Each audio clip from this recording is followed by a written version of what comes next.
Hey there, we are the Study Buddies. In today's mathematics addition video, we'll be looking at polynomials. So basically, how do we express polynomials is that we use this notation of p bracket x.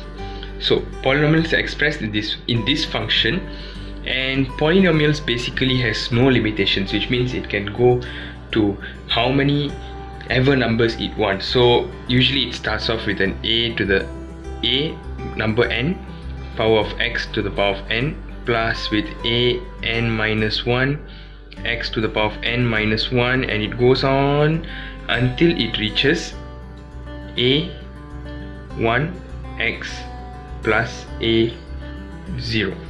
So this may look a bit tricky, but I'll write a few examples of polynomials for you to make it easy to understand. So polynomials can be in any degree, which means it can have an x square, it can have x cubed, it can even have x to the power of 10, x to the power of 20, and it can be any number, any degree, right?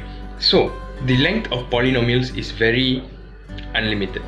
So now I'll be explaining a few types of nomials. Okay, so first let's look at monomials.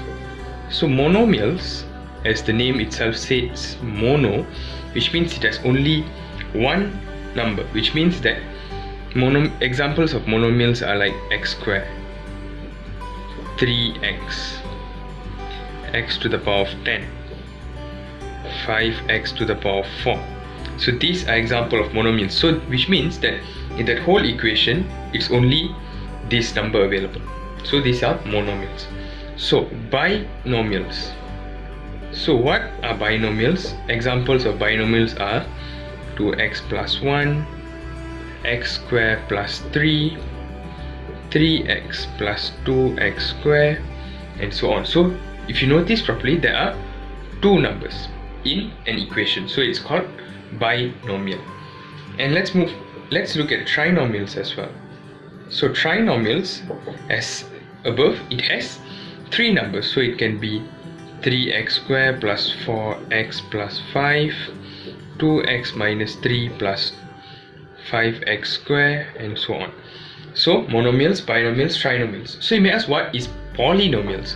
So poly basically means that it has an unlimited number, which means polynomials can be monomials, polynomials can be binomial, polynomials can be also a trinomial, and it can go. You can have four numbers, 5, 6, 7, and to infinity. Okay, so which type of numbers are not polynomials are numbers which have x to the power of n, where n is not equal to a whole number. So when the value of n is not a whole number, for instance it is, let's say, -1, or let's say it is 1 over 3, numbers which have this do not, x with the power of this kind of numbers are not polynomials. So let me list down a few examples of not polynomials.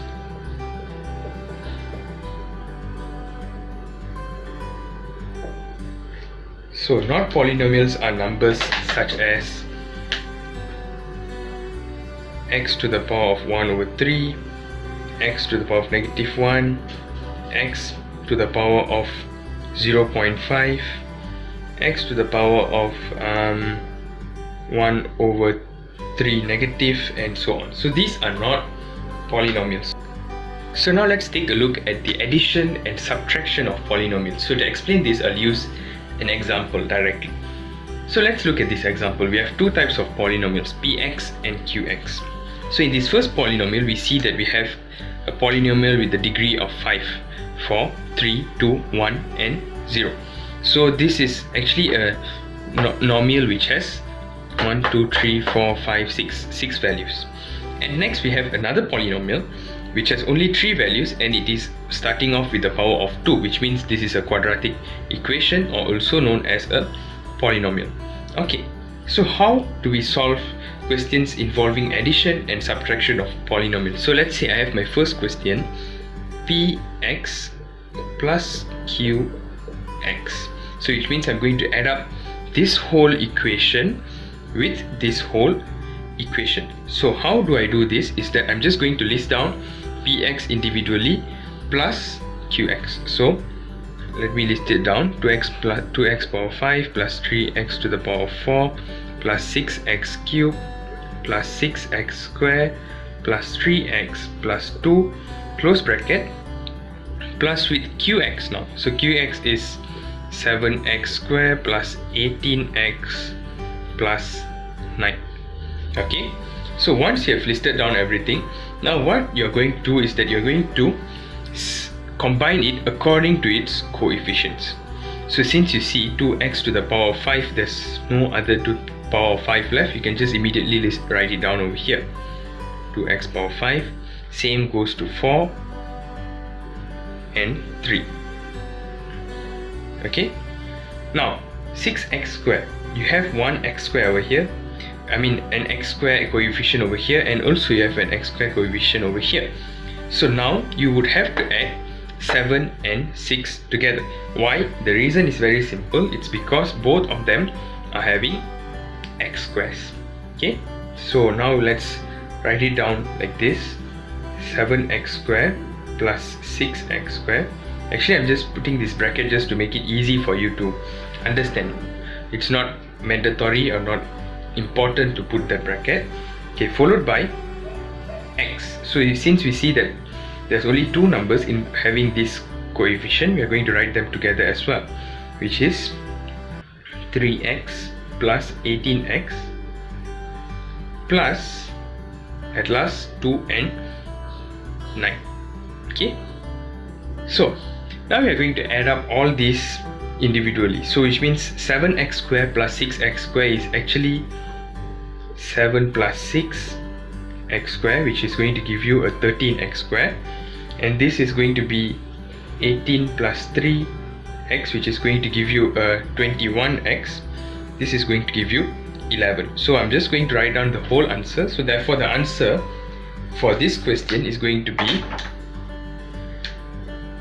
2x to the power of 5 plus 3x to the power of 4 plus 6x cubed plus 7 plus 6, 13 x squared plus 18 plus 3, 21x plus 9 plus 2, 11. So this is going to be the answer for the addition of these both polynomials.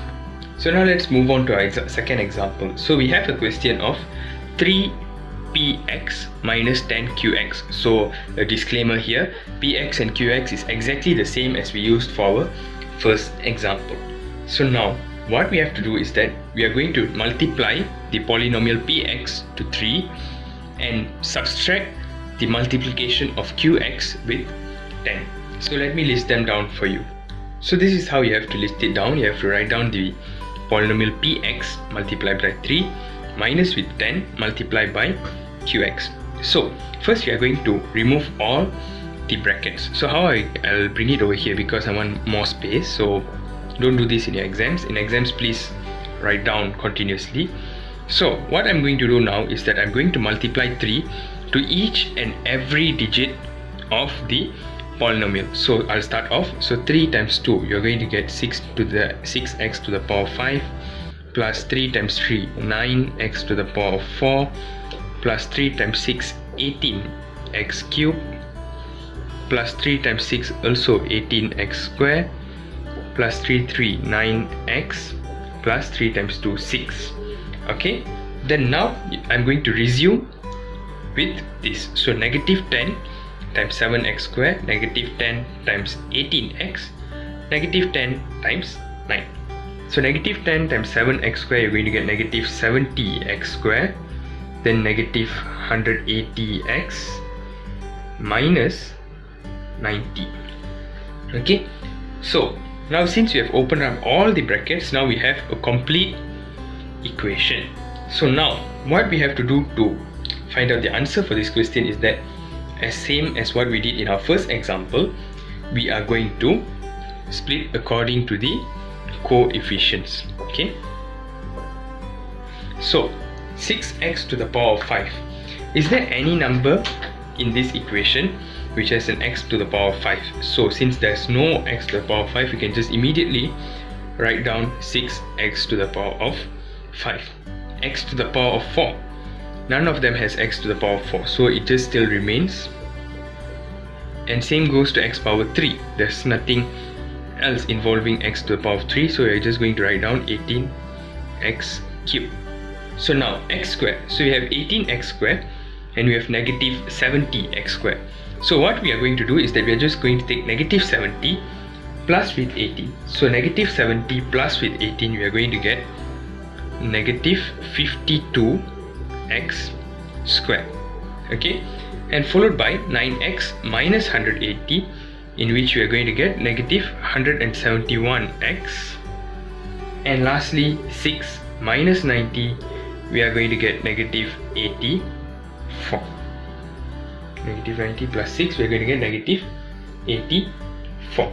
So therefore the answer for this whole question is 6x to the power of 5 plus 9x to the power of 4 plus 18x to the power of 3 minus 52x square minus 171x minus 84. And so that's all for this video, guys. If you like this video, do like this video, comment if you have any doubts, share this video to your friends, and don't forget to subscribe and click the bell icon. That's all for today. Thank you, take care, goodbye.